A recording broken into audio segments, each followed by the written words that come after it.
Good morning student. Lesson number 19 महाकवि कालिदास, इसके विषय प्रवेश और पाठ के सार के बारे में हम देखें। फर्स्ट ऑफ ऑल हम देखेंगे विषय प्रवेश। कालिदास संस्कृत महाकवि के संस्कृत भाषा के महाकवि हैं, यानी जानकारी मिली हमें।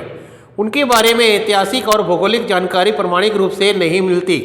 प्रस्तुत लेख में लेखक ने कालिदास के बारे में उपलब्ध जानकारी देने का प्रयास किया है, यानी बहुत सी जानकारी हमें नहीं मिली, तो अभी लेखक जो हमारे हैं नरपत बारट, उन्होंने विषय प्रवेश में थोड़ा कराया है। उसके बाद में देखें हम पाठ का सार।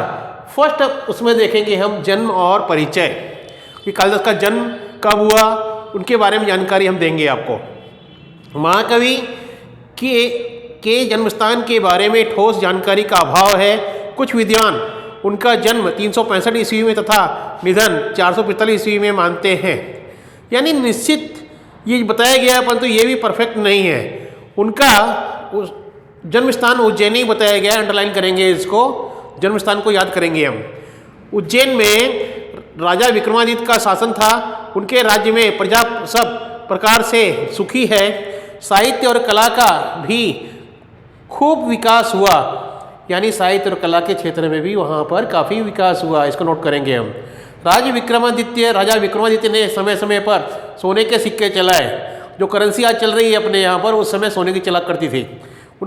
उनके प्रोत्साहन से संस्कृत भाषा की खूब उन्नति हुई, यानी उस समय संस्कृत भाषा का चलन अधिक था। सेकंड पॉइंट देखें हम, कालिदास की युवावस्था।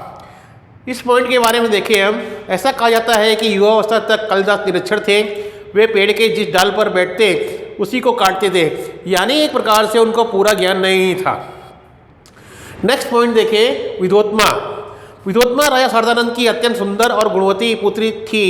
उसे अपने रूप, गुण और ज्ञान का बहुत घमंड था। बड़े बड़े विद्वान और पंडित उससे शास्त्रार्थ करने का साहस नहीं करते थे, यानी कोई भी पंडित है शास्त्रार्थ, यानी एक प्रकार से हम कहें कि सामने जैसे हॉट सीट पे बैठते हैं केबीसी में, क्वेश्चन आंसर होते हैं, प्रश्नोत्तर की एक प्रकार से वर्षा। कुछ ईर्ष्यालु पंडितों ने उसका विवाह किसी मूर्ख से कराने का निश्चय किया, यानी जलन कि विद्वोत्मा का हम शादी ऐसे व्यक्ति से कराएं, ये भी याद रखे बोले हमें। मूर्ख युवक कालिदास को उससे विवाह करने के लिए तैयार किया। पंडितों की सलाह के अनुसार शास्त्रार्थ के समय कालिदास मौन रहे, यानी शास्त्रार्थ के समय जब विद्वोत्मा क्वेश्चन आंसर कर रही थी उसमें कालिदास को मौन रखा गया। इशारों से अपने उत्तर दिए गए, बस इशारों से शास्त्रार्थ हुआ गया। विद्यार्थी मित्रों, हम इतने पॉइंट के देखेंगे, इससे आगे का पॉइंट कल देखेंगे।